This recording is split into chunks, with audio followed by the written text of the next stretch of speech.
mùi tin ra lên đi ngay lại bỏ dấu lùng chỉ mò lên đi xin mil dấu nghề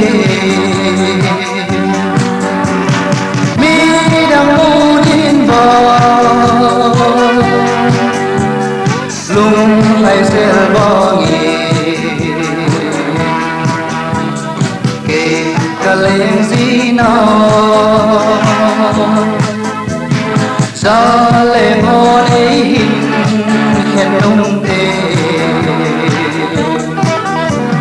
giòn mang mây á hi cây ê hin ê mò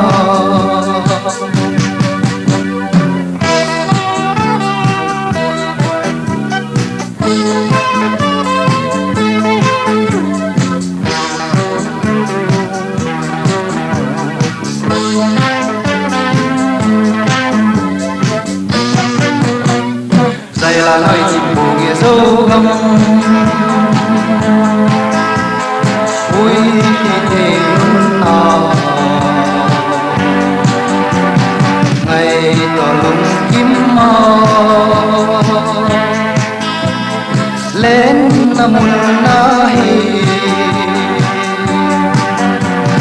mi đang mu đi vào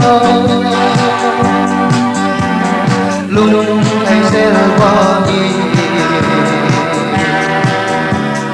kể cả lên gì nào gió lên hôn ấy hin kèm nông tê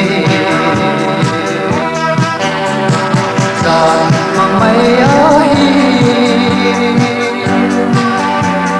kê ấy hin em mò